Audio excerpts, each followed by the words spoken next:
What's up, guys? TwoWheelTrigger.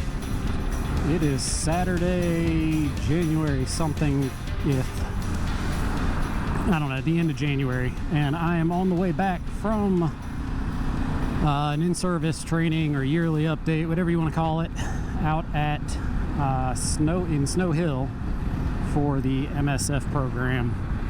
And haven't done one of these videos in a little while. It's been a rough month, rough year. Christmas time is not a great time for me anyway. So while I've ridden some, just really haven't had the energy to record a video, make a video, edit a video, etc. So anyway, while we were at the in-service, somebody came up to me and introduced himself and said, man, aren't you the guy that does the YouTube videos? I can't remember your name, but I know I watched one of them where you went off-road on the Pan Am, and man, I really like them, and you should keep doing them. And that was exactly what I needed to hear today. So it's been a rough go, but yeah, we're back. So it's winter, and that's the sun, and it's like 67 degrees, I think, right now. I don't know what's going on, but it is amazing. Yesterday I got up to 72, 73 degrees. I took the Pan Am out for a little spin, took the dog with me. I said it, took the dog with me. I have a puppy that is in training right now. Long and the short of it is he is currently an ESA, and the goal is for him to be a service animal. You know, this is kind of my therapy. I'm just going to throw it out there. I think there's a lot of power in getting things off your mind, and I struggle to do it in person, but I can't see anybody's face right now, so I struggle really bad with depression and anxiety and some PTSD issues from just, you know, I'm very blessed. I had a loving family. We all have, you know, tough times, and so my tough times do not diminish anybody else's. But I had maybe not the most ideal upbringing. No father figure around. My mom and grandmother did absolutely the best they could, and they did a fantastic job, I think.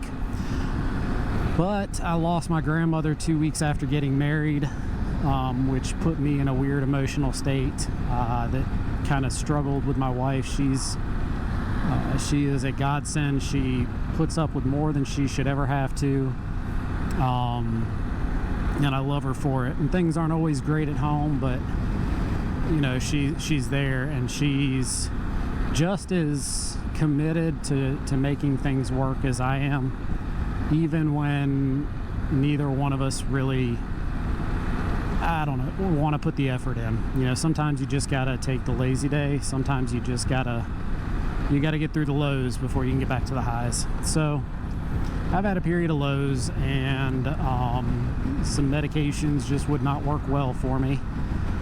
And so my doctor gave me a letter of medical necessity for an ESA. And I now have a dog that is a puppy.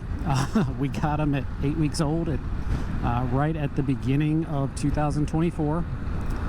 And he is in training, and he is definitely a puppy. And, you know, he does great. He's being very, very, very well socialized.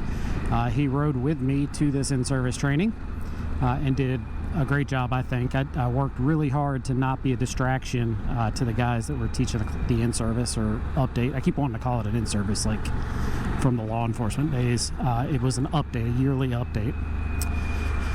So he is in his little Kuryakin carrier behind me, and I'll get some film of that when I stop somewhere.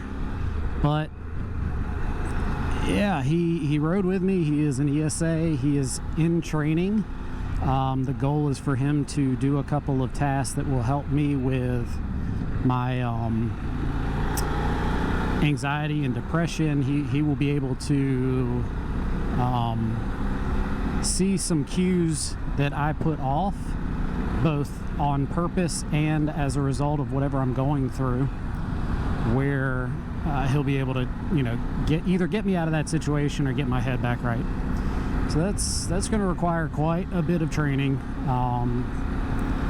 He is going off for 3 weeks of, I call it boot camp, but a trainer in the area that I live in is going to be taking care of him for 3 weeks, working to teach and reinforce sit with an implied stay, down with an implied stay, place, loose leash walking, coming when called or recalled. She will take him out in public and socialize and work him out in public. And yeah, you know, if he catches on to those real quick, she will reinforce them and she'll start working on some other things. Like he rides fantastic on the motorcycle and he rides well in the car, but he wants to sit in my lap. So I work on, you know, him not doing that, and she's going to reinforce that and maybe break that habit of his. Also working on him with potty training or house breaking. He's crate trained already, so he does great in his crate at night. But yeah, that's kind of what's going on. So having a puppy means that I got to ride a lot less. The weather has also sucked. It has absolutely sucked. It's either been raining its ASS off, or it has been just really, really, really cold. And guys, I will ride in the cold. I don't care if it's cold. Really. I have heated gear. I've got the heated jacket liner, the heated pants, the heated socks, the heated glove liners. I've got heated grips. I'm okay in the cold. But there is nobody on this planet that wants to go out there and ride in 17 degrees. Nobody. So I don't know, maybe if you're in like Alaska, 17 degrees sounds awesome. I don't know, maybe that's a high. So anyway, we're battling through all that stuff, which just made my depression and anxiety even worse. It's like, you know, the thing that's supposed to help you makes you worse, right? Like some medicines are supposed to help you, but they make you worse. And that's what I was battling with. So I apologize if anybody was looking for another video. I know I've got some really great support followers, friends that constantly reach out and, you know, tell me that things are going great, and, you know, they're looking forward to another video, or they just watched it. One good dude sends me pictures of him kicking back, like you could see his feet up with some coffee or beer or whatever, and you can see the TV in the background. Just a really good support system. So hopefully this one hits too. And I'm hoping, since it's been a minute, I'm hoping the audio is good. I'm hoping the video's on point. If it's not, I guess I'm just talking to myself and nobody will ever see this crap. I'm also trying it out with the 360 on the front. I have no idea how that's going to work. I'm going to have to figure out how to sync the videos together. I know the trick is to clap, but I completely forgot to do that. So that's all right. You know, this is my ride back home, so I've got about 45 minutes or so left to get back home. It was overcast and cold where we were. I went to this update with a whole bunch of guys from the dealership that I teach for, and we had a good meal right at the end. They're taking some backcountry roads back towards the Raleigh area, and would have loved to do that, but it would have made my trip twice as long. And with the puppy having been out since 6:30 this morning, I'm ready to get him home, get him, you know, settled down, get him eating his meal in a calmer environment where there's not as much going on. He did great. I was working on training with him, and he just, yeah, he was great today. So I'm curious, you know, do you ride with an animal? If you're watching this, do you ride with a dog? Do you ride with a cat, a bird, a I don't know, pterodactyl, whatever. Do you ride with an animal? And if you do you have any tips? So if you have tips, or you ride with an animal, or you want to ride with an animal, throw that in the comments and let me know, what works well for you. When we picked up the little guy who, I ride 2 different Harley-Davidsons, so, what do you think his name is? His name is Harley. So Harley is a Cocker Spaniel, and when I picked him up, I knew already what I wanted for his carrier. And I had been looking at the Kuryakin Grand Titan Place or something like Palace case. It's meant for touring style bikes that have a backrest. So it fits great on the Road Glide, and here on the Pan America it fits great because it's got the top case. So it hooks on, it rests against the top case, it's strapped around the bracing for the side cases of panniers,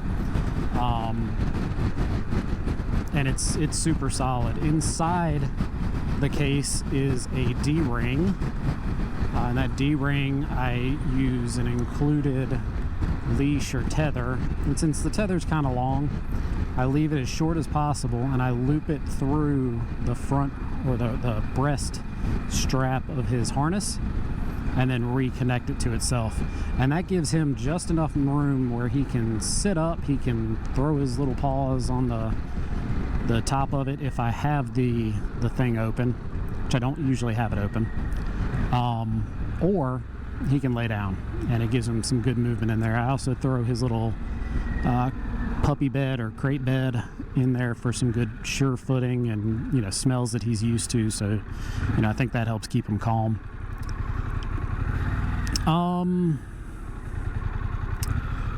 Come on. So as we're riding home, I think this message is just like, you can make it through, I guess is what I'm going to say. We changed churches this year, actually the end of last year. I was playing bass guitar for my church, and I absolutely love playing bass, but I didn't really enjoy all the music that we were playing.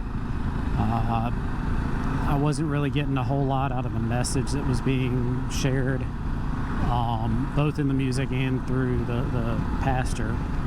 He's a great guy, and I'm sure his message was resonating with the person that God intended that message to resonate with, but that message was not resonating with me.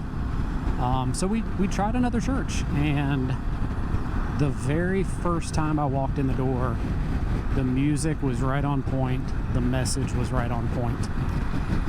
And so we went back the next week, and in between those two, I watched the Sunday school or Bible study that they do on Wednesday night, and that hit. And so far, every single message and every single set of songs has been right on time, exactly what I needed to hear in that moment, to the point that it's been a little emotional at times. And I thank God that the lights are dark in there, and I can just be there, worship, have my moment, and it helps, man. It helps me get through what I'm going through. Does it stick? No, because that's my fault. I continue to let the negative self-talk win. I continue to focus on stupid crap that doesn't matter, and I fall short of what we're all supposed to be. So even in my darkest days this past season, which, if I'm being honest with you, the anniversary of my mother's death was the darkest day I've experienced, even comparing against the day that she actually died. When she actually passed, I processed that because I knew it was coming. I didn't know that I was gonna essentially have PTSD from this, and every single year it would impact me so badly. But this year, for whatever circumstances came together in the perfect storm, it was extremely bad.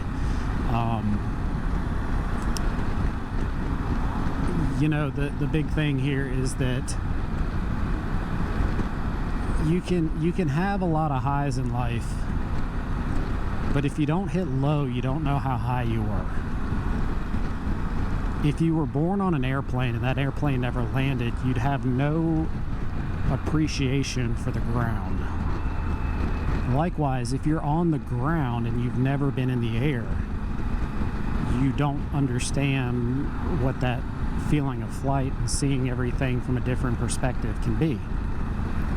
The thing that sucks is that when you have been at the high and you have been at a low, you already have a framework of where you are.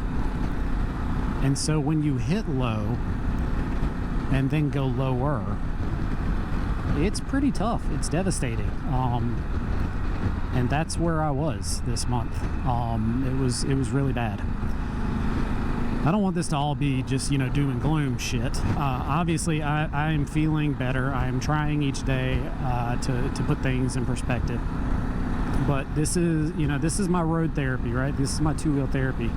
Funny enough, my keychain for this bike says two-wheel therapy. And it is definitely that. I absolutely love riding this Pan America. It is so fun. I had no idea that so many of the rider coaches rode them. We showed up at the update, and it was just ADV bikes everywhere, and a good majority of them were the Harley-Davidson Pan America specials, which is really cool. On another note, Harley came out with a whole bunch of new bikes, and the CVO that just came out, that I think, I'm going to say it, I think is absolutely disgusting looking. Both of them, the Street Glide and the Road Glide. I am not a fan at all of that front fairing on either bike. I love what they did with the dash, going digital. I like the styling, the rest of the place, but I am not a fan at all of the fairing on either one of those.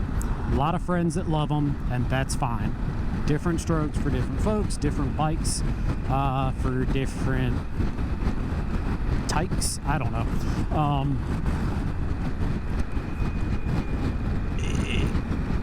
It's cool that they came out with the 24 CVO Road Glide ST. I still think it's ugly as sin, but it's cool that they came out with that, right? Like, you get a higher level trim Road Glide meant for performance. We're sharing performance baggers with everybody, and then you even get some of the same race mappings that Kyle Wyman uses on the bagger races, which that's just cool. Then they came out with a CVO Pan America, and my initial thoughts were, you son of a because I just bought this one. I gotta be honest, there is a chance I would trade both of these things in for just that Pan America CVO. I say that because I know how much I love this bike, and I love the paintwork on that CVO. I love the styling that they did. The only real changes, it's got some lighting on it. I can put a lighting package on here. That's nothing special. And then it's got the quick shifter, and I can put the quick shifter on here. It's planned already that we're going to put it on. I just haven't done it yet because I want to get a little bit more into the riding season, where I've got a little bit more income from some of these classes I'll be teaching. So if I teach enough classes where I've got, I feel like I've built up enough of a surplus, then I may, treat myself and get a quick shifter put on this bike. The new bikes that are coming out, they look fantastic. The new colorways I like. The green that's coming out for the for the Pan America and some of the other models, love it. I forget what they call the green, but it's cool nonetheless. But yeah, this is it's good to be doing this again. It's good to have the camera rolling. Ouch. It's good to have the mic on, and it's cool to have the dog with me. Initially, I planned on putting the 360 where you guys could see the dog, but you wouldn't have been able to see him anyway because I've got it closed with the netting so that, you know, nothing flies in there and hits him. He's a little more protected. So maybe when I'm on a slower ride, I'll have the 360 in a spot where you can see him, you know, popping his head out when he's a little older. He also doesn't have goggles because he's so little, nor does he have a little doggy helmet because he's so little. But, you know, we'll see if he tolerates those things. Definitely will get him some eye protection at the minimum for when we're riding if I'm not going to have that thing closed. But guys, I will keep it short today. I'm thankful for the sunlight. I can feel the warmth coming through the visor on my helmet. I'm thankful that you guys stuck around. I'm thankful that someone, you know, came up and gave me some in-person feedback and told me that, you know, how much they appreciated the videos I've done. Let me know what you want to see. Classes are getting ready to start kicking off, so I'll be riding back and forth to classes quite a bit, and those will mostly be on this bike. Mainly bought this to be able to get back and forth from class and not kill the mileage on the Road Glide. Also, you know, the Road Glide I use for a lot of the club activities, so I'm already putting a lot of mileage on there. But let me know what you want to do. You know, if you want to see reviews, I'll find some stuff to review. If you want some opinions on motorcycles from some middle-aged dude that's been riding half his life, I can pull that off. But, you know, aside from that, this is what it's going to be. You know, I'm riding around, I'm clearing my mind, and I'm filming the process. So, with that, I will leave you guys alone. I hope you have a fantastic day, whatever day you're watching this. If you're in a low, I'm praying for you. If you're in a high, I'm thankful. But just remember, when you're in your high, not everybody else is. And if you're in your lows, just remember there's somebody out there that's willing to give you a hand and pick you up. All right, guys. The rest of this ride home is going to be nothing but this extremely boring highway. So with that, TwoWheelTrigger. See you guys on the next one. Keep the rubber on the road.